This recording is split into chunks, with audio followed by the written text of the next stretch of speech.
Okay, so let's talk about something every single student has dealt with, right? Acing those long answers in exams.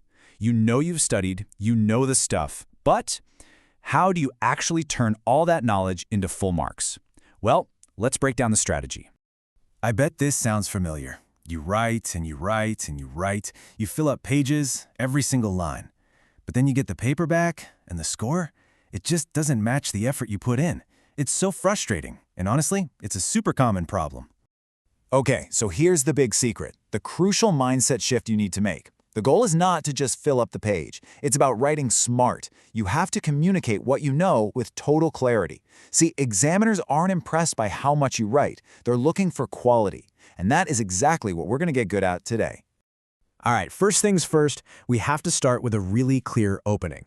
I'm telling you, how you begin your answers sets the whole tone. It can literally make or break the examiner's first impression. Let's dig into why this is so critical. I mean, just think about it for a second.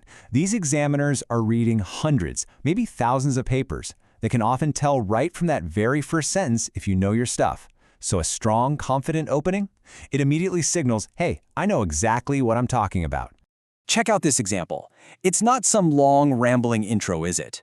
Nope. It's a direct definition. Boom. It answers the core of the question right away and shows you're in command. You're just getting straight to the good stuff. Okay, so you've nailed that strong opening. What's next? Well, now you've got to build your case. This is where you lay out all your information in a way that is just impossible to misunderstand. And the magic word here is structure. Now, this is probably the #1 mistake I see students make. They just dump all their information into one giant, unbroken paragraph. Look, even if everything in there is correct, you're forcing the examiner to go on a treasure hunt for your key points, and we absolutely want to avoid that. But now, just look at the difference here.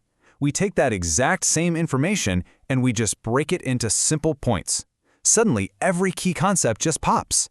An examiner can scan this in like 2 seconds and just tick off the marks. It's clean, it's organized, and it is so effective.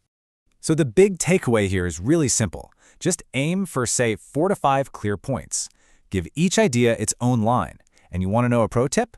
Underline your most important keywords. You're literally pointing a spotlight for the examiner saying, hey, look here, this is where you give me the marks. All right, you ready for a tip that can seriously make your answer stand out from the pile? When you can, don't just tell the examiner what you know. Show them. This is what takes an answer from pretty good to absolutely great. And hey, don't worry, you don't need to be Picasso here. A simple, neat, well-labeled diagram can honestly be more powerful than a whole paragraph of text. Why? Because it proves you can actually visualize the concept, not just that you memorize the definition. Just gotta remember 3 easy rules for this. 1, always use a pencil. That way you can fix any mistakes. 2, keep it neat and simple. Only include the essential parts.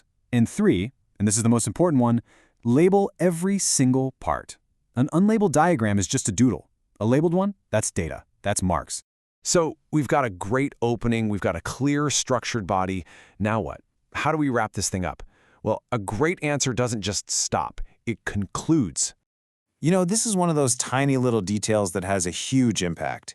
Just adding one final sentence to wrap it all up, it sends a clear signal to the examiner that, yes, you've answered everything, and you're bringing your thoughts to a nice, neat close. It just makes the whole thing feel so polished and complete. And look how simple this can be. This one little line sums up the big picture importance of the topic. It's like the perfect bookend for your whole answer. It shows you don't just get the what, you also get the so what, the why it matters. Okay, last but not least, let's talk about the final polish. How you present your entire paper, it can actually, subconsciously influence the person marking it. So we want to make sure that influence is a good one. Now, I know these might sound super basic, but trust me, they are so important. Leaving some space between your answers, writing the question number correctly, trying not to scribble and cross things out too much. All of this has one goal: make the examiner's job easy. Because when their job is easy, it's easy for them to find all the places to give you marks. So as we're wrapping up here, let's just boil this all down to 3 core ideas. Number 1, clarity. Your answer has to be super easy to understand, right from the very first word. Number 2, structure. You've got to organize your points so they're easy to spot and, well, easy to reward with marks. And finally, number 3, completeness. That means signaling you're done, you've wrapped up your thoughts with a nice, confident concluding line. So really, this is what it all boils down to. You get marks for clarity, structure, and completeness. You do not get marks for just filling up pages. It's all about shifting from a quantity mindset to a quality mindset. So keep these things in mind, okay? This isn't just about getting a better grade. It's about getting better at communicating what you know. So yeah, definitely save this, give it a quick look before your next exam, and get ready to start writing smart.